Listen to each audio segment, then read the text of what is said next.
हाँ, equivalent concept में video 1, 2, 3 मैंने अपलोड कर दिया है, वो आप सब लोग ने देख लिया है। उसमें हम लोग ने क्या देखा था, law of equivalence and acid base reaction में एन फैक्टर कैसे निकालते हैं, ये वीडियो 1 में बताया था। और रेडॉक्स रिएक्शन में एन फैक्टर की कैलकुलेशन वो वीडियो 2 में बताया था। और डिस्प्रोपोर्शनेशन रिएक्शन का एन फैक्टर वो वीडियो 3 में बताया था। अब देखो लॉ ऑफ इक्विवेलेंस का कुछ एप्लीकेशन जिसमें कुछ क्वेश्चंस में अप्लाई करके मैं आपको दिखाता हूँ। तो देखो question number 1, the equivalent weight of a metal is double that of oxygen. मतलब मेटल का जो इक्विवेलेंट वेट है वो ऑक्सीजन की इक्विवेलेंट वेट से कितना दिया हुआ है, double. How many times is the weight of its oxide greater than wait of metal. अब देखो जरा, मैं आप सब लोग को basic concept of equivalent weight बता चुका हूं। मैंने आपको ये सिखाया था कि 1.008 ग्राम ऑफ हाइड्रोजन इज जो जितने भी अमाउंट से रिएक्ट करता है किसी भी एलिमेंट का, वो उसका इक्विवेलेंट वेट होता है। 8 ग्राम हाइड्रोजन और 35.5 ग्राम क्लोरीन। तो ये स्टैंडर्ड है पुरानी डेफिनेशन के हिसाब से। अब देखो, तो ऑक्सीजन का इक्विवेलेंट वेट कितना डिफाइन कर दिया ऑलरेडी, 8। क्लोरीन का 35.5, हाइड्रोजन का 1 या 1.008। तो ये इंफॉर्मेशन आप हमेशा यूज कर सकते हो। देखो जरा कैसे, देखो we know that equivalent weight of oxygen is always 8, so the equivalent weight of metal is 16. So the equivalent weight of metal oxide. अब मेटल ऑक्साइड में मेटल और ऑक्सीजन दोनों होंगे, तो मेटल ऑक्साइड का इक्विवेलेंट वेट आप कभी भी लिख सकते हो अगर आपको मेटल का और ऑक्साइड का पता है। तो मेटल ऑक्साइड का इक्विवेलेंट वेट होगा 16 plus 8 24 and equivalent weight of metal is 16। तो इसका मतलब इक्वल इक्विवेलेंट रिएक्ट होते हैं। तो अगर देखो क्वेश्चन ये है, ये थोड़ा सा ट्रिकी क्वेश्चन है बट बहुत आसान है। ये बोला था कि जो मेटल का इक्विवेलेंट वेट है वो ऑक्सीजन के डबल है। मतलब ऑक्सीजन का 8 होता है तो मेटल का कितना हो जाएगा, 16। और अगर मेटल और ऑक्सीजन का पता है तो मेटल ऑक्साइड का कितना हो जाएगा, 24। 16 प्लस 8।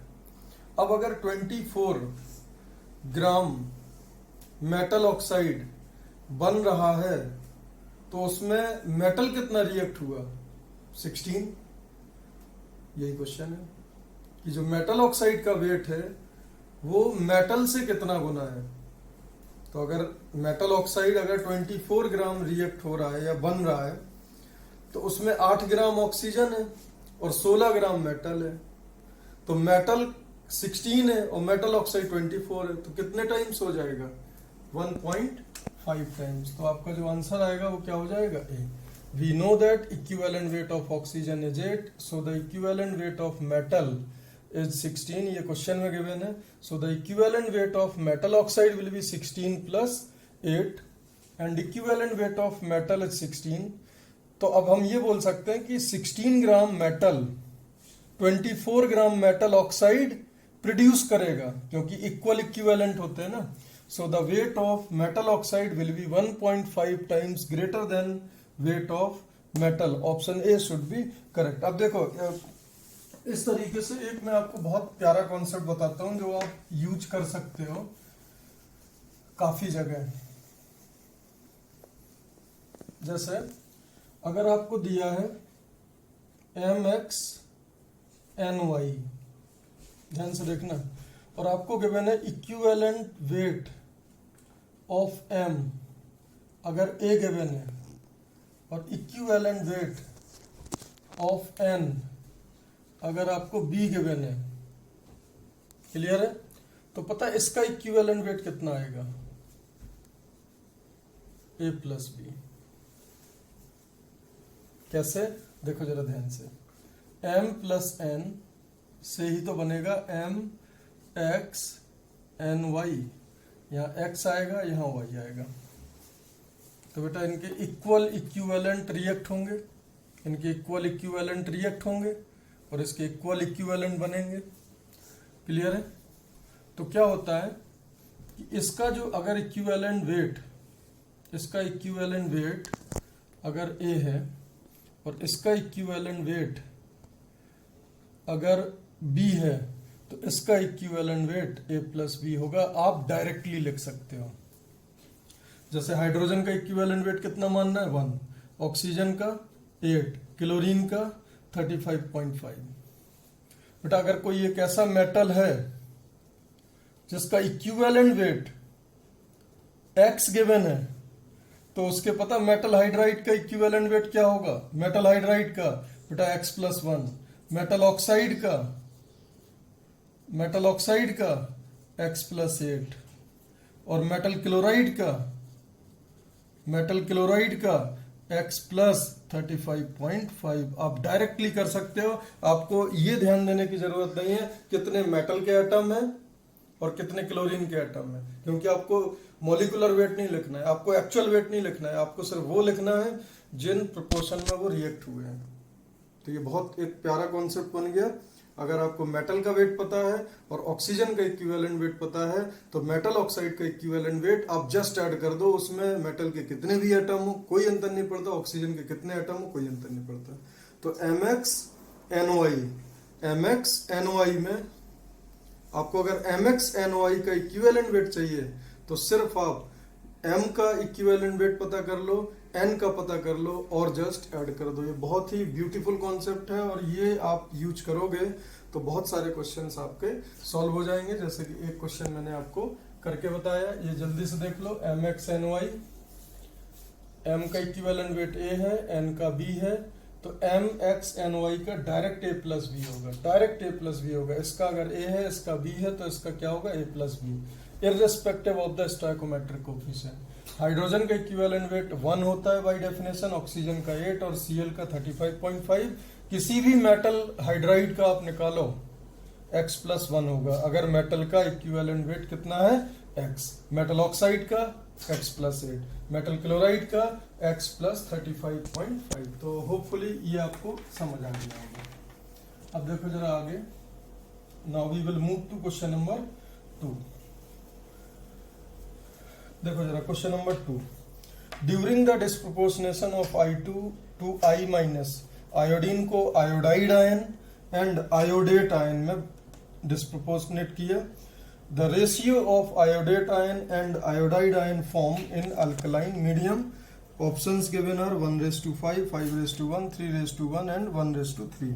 Solution देखो गिवन क्या है, आयोडीन का डिस्प्रोपोर्शनेशन किस में हो रहा है, आयोडाइड आयन में और आयोडेट आयन में। I2 जा रहा है I माइनस में और IO3 माइनस में। इसको बेटा आयोडाइड बोलते हैं, इसको आयोडेट बोलते हैं। और एल्कलाइन मीडियम है तो OH minus given in question, basic medium, this is iodide ion, this is iodate ion. तो इस क्वेश्चन के बेटा मैं 2 तरीके बताऊंगा, एक तो मूल कॉन्सेप्ट से और एक इक्विवेलेंट कॉन्सेप्ट से। तो इस रिएक्शन में देखो ऑक्सीडेशन पार्ट क्या है, I2 is forming 2iO3 minus, I2 is forming 2i minus, ये रिडक्शन हो गया। यहाँ देखो 0 से किस में जा रहा है, +5 में, और यहाँ पे 0 से -1 में, तो ये रिडक्शन हो गया, ये ऑक्सीडेशन। और जिसका रेडॉक्स होता है उसका हम बैलेंसिंग करते हैं, तो यहाँ 2 है आयोडीन तो यहाँ 2 करेंगे, यहाँ 2 आयोडीन है यहाँ 2 करेंगे। तो बेटा यहाँ टोटल चेंज कितना हुआ, 2 आयोडीन का 0, यहाँ हो गया 10 2 आयोडीन का, तो चेंज इन ऑक्सीडेशन हो जाएगा 10। और यहाँ पे 2 आयोडीन का 0 और यहाँ 2 आयोडीन का -2, सो जो चेंज आएगा वो भी यहाँ पे 2 आएगा। 2 वाले में 5 से मल्टीप्लाई करा, 10 वाले में 1 से, अप्रोप्रिएट नंबर से मल्टीप्लाई करा, so that this change will become equal. तो इसमें मैंने 1 से मल्टीप्लाई करा तो I2, इसमें 5 से मल्टीप्लाई करा तो 5I2, यहाँ पे 1 से तो 2iO3 माइनस, यहाँ पे 5 से, so this will become 10। Now this is your equation. 6I2 is producing 2iO3 minus plus 10I minus. अब चार्ज बैलेंस करेंगे, यहाँ पे 12 माइनस है और बेसिक मीडियम है, तो we will add 12OH minus ion so that charge will become equal. Then for hydrogen and oxygen valence we will use appropriate number of water molecule. यहाँ पे आपके 12 हाइड्रोजन है तो यहाँ पे 6H2 ऐड कर दिया। Now do precautionary check for oxygen atom. Here we are having 12 oxygen atom and here also 6 plus 6 that is 12. So now this reaction is balanced, और अगर balanced reaction है तो तो अब देख लो आप, आयोडेट आयन अगर 2 बनेंगे तो आयोडाइड आयन 10 बनेंगे। तो moles of IO3 minus formed divided by moles of I minus formed will be 2/10 उनके according to their stoichiometric coefficient. तो आयोडेट का स्टोइकोमेट्रिक कोफिशिएंट 2 है, I माइनस का 10 है, हेंस आंसर विल बी 1/5। तो according to question option A आपका answer हो जाएगा। तो ये तो था मोल कॉन्सेप्ट से। अब देखो इक्विवेलेंट कॉन्सेप्ट से, नंबर ऑफ इक्विवेलेंट ऑफ, देखो बेटा अब इस रिएक्शन से मेरे को नहीं पता कि ये बैलेंस है, ये देखो ये रिएक्शन अब बैलेंस नहीं है, लेकिन मैं बेटा ये बात जरूर बोल सकता हूं, देखो जरा ध्यान से, इक्वल इक्विवेलेंट प्रोड्यूस होंगे according to law of equivalence. तो इसके जितने इक्विवेलेंट प्रोड्यूस होंगे उतने ही इसके इक्विवेलेंट प्रोड्यूस होंगे। तो देखो मैंने क्या लिखा, number of equivalent of IO3 minus formed will be equal to number of equivalent of I minus formed. और इक्विवेलेंट क्या होता है, n factor into moles produced. तो n factor of iodate ion into moles of iodate ion formed. इसका भी क्या equivalent लिख सकता हूं, n फैक्टर इंटू मोल्स। तो n factor of iodide ion into moles of iodide ion formed. So हमें निकालना क्या है, moles of iodide ion form divided by moles of I minus formed. So this will be n factor of I minus divided by n factor of iodate ion. और I minus का n factor देखो जल्दी से बेटा, I minus कितने में है, -1 में, और ये आया किससे है, 0 से। और इसका n फैक्टर निकालना है, ये आया कितने से है, 0 से, और है कितने में, -1 में। एक आयोडीन में चेंज कितने का है, 1 का, और इसके 1 मोल में आयोडीन कितने हैं, 1। तो इसका n फैक्टर कितना हो जाएगा, 1। इसमें देखो आयोडीन है किसमें बेटा, +5 में, और ये +5 आया कहां से है, 0 से। मतलब इसमें चेंज कितने का हुआ, 5 का, और एक आयोडीन में 5 का चेंज, और इसके एक मॉलिक्यूल में एक ही आयोडीन है। तो इसका n फैक्टर आपका कितना हो जाएगा, 5, और इसका n फैक्टर कितना हो जाएगा, 1। और अगर इन दोनों के n फैक्टर 1 और 5 हो गए, सो दिस विल बी 1/5। अब बेटा देखो सिंपल सी बात है, मोल कॉन्सेप्ट में आपको बैलेंसिंग आपका हर्डल होगा, और इक्विवेलेंट कॉन्सेप्ट में जो मेन हर्डल होगा वो होगा n फैक्टर कैलकुलेशन। तो अब आपको जिसमें कंफर्टेबल हो आप उस मेथड से इसमें प्रोसीड कर सकते हो। कई लोगों को बैलेंसिंग इजी लगता है, कई लोगों को n फैक्टर कैलकुलेशन इजी लगता है, बट जो मेरा सजेशन है, हैबिट डालो n फैक्टर कैलकुलेशन की, क्योंकि बैलेंसिंग आ गया, n फैक्टर नई बात है, कोशिश करो उसको सीखने की। देखो जरा क्वेश्चन नंबर 3, एक रिएक्शन गिवन है, 28 nitrate ion plus 3 AS2S3 plus 4 H2O is producing 6 ASO4 3 minus plus 28 NO plus 9 SO4 2 minus plus 8 H plus. This is the given reaction. What will be equivalent weight of AS2S3? मतलब इस compound का आपको equivalent weight बताना है और इसका molecular weight m assume करना है। तो अब देखो इक्विवेलेंट वेट क्या होगा, molecular weight divided by n factor. तो बेसिकली इसका क्या है कि आपको इसका n फैक्टर निकालना है। ध्यान से देखो बेटा, 4 ऑप्शन दिए हुए हैं, कौन सा ऑप्शन आएगा ये आपको चेक करना है। देखो AS2S3 का निकालना है, जिसका निकालना है उसको यहाँ लिखा AS2S3। AS2S3 is arsenic sulphide. देखो कैसे बना होगा आर्सेनिक सल्फाइड, एक तरफ AS लिखा होगा, एक तरफ सल्फर लिखा होगा, इसकी वैलेंसी 3 रही होगी, इसकी वैलेंसी 2 रही होगी, तभी तो ये बना होगा। यस और नो, तभी तो AS2S3 आएगा। इट मींस इसकी वैलेंसी क्या, इसका क्या होगा, +3, और ये क्या रहा होगा, -2। तो सल्फर होता है -2 में और आर्सेनिक होता है +3 में। आर्सेनिक है +3 में और सल्फर है -2 में। बेटा यहाँ पे आर्सेनिक का ऑक्सीडेशन नंबर क्या है, X अज्यूम कर लो, 4 ऑक्सीजन है, तो X + 4 × -2 is equal to -3, X आ गया 5। मतलब जो आर्सेनिक है वो 3 से 5 में जा रहा है, और जो सल्फर है वो -2 से सल्फेट गया, और सल्फेट में सल्फर क्या होता है, +6। तो बेटा अब यहाँ पे ध्यान देने वाली बात है, जो आर्सेनिक है वो 3 से 5 में गया, जो सल्फर है वो -2 से 6 में गया। मतलब जो आर्सेनिक है उसमें भी ऑक्सीडेशन हुआ और जो सल्फर है उसमें भी ऑक्सीडेशन हुआ, और जब दोनों दो लोगों में ऑक्सीडेशन हो तो आप दोनों के चेंज को ऐड कर दो, ये मैं आपको सिखा चुका हूं वीडियो नंबर 2 में। तो आर्सेनिक के total change in arsenic in one molecule of this, जिसका इन फैक्टर निकालना है AS2S3 के total change in arsenic in one molecule of AS2S3। बेटा एक आर्सेनिक में चेंज 2 का है और पर मॉलिक्यूल 2 आर्सेनिक है, तो टोटल चेंज कितना हो गया 4। Total change in sulphur in one molecule, बेटा -2 से +6 जाने का मतलब कुछ बच्चे, इनफैक्ट कुछ एवरेज बच्चे भी बोलते हैं सर 4 का चेंज है। बेटा आपकी पॉकेट में आपके पास अगर -2 रुपए थे और अब अगर आपके पास +6 रुपए हैं, इसका मतलब आपने 8 रुपए कहीं से एक्सेप्ट करे हैं, या तो कहीं से कमाए हैं या कहीं से आपको मिले हैं। आप खुद सोचो, -2 से +6 पहुंचने का मतलब है चेंज कितने का हुआ। अगर आपके लास्ट टेस्ट में -2 मार्क्स हैं और अगर अगले टेस्ट में +6 मार्क्स हैं, इसका मतलब आपका जो चेंज है वो 8 का है। तो सल्फर के एक एटम में चेंज 8 का है और पर मॉलिक्यूल जिसका इन फैक्टर निकालना है, पर मॉलिक्यूल कितने हैं 3, तो 3 में चेंज कितना हो जाएगा 24 का, और आर्सेनिक में चेंज कितना होगा 4 का। Total change in one molecule of AS2S3 बेटा कितना हो जाएगा 28। तो जो आपका आंसर होगा वो कौन सा होगा, डी ऑप्शन। अगर 2 एटम का ऑक्सीडेशन हो रहा है तो दोनों के चेंज को निकाल के ऐड कर दो पर मॉलिक्यूल, वो उसका इन फैक्टर होगा। ऐसे बहुत सारे क्वेश्चंस मैंने आपको वीडियो नंबर 2 में कराए थे। नेक्स्ट देखो जरा एक और क्वेश्चन सिंपल सा।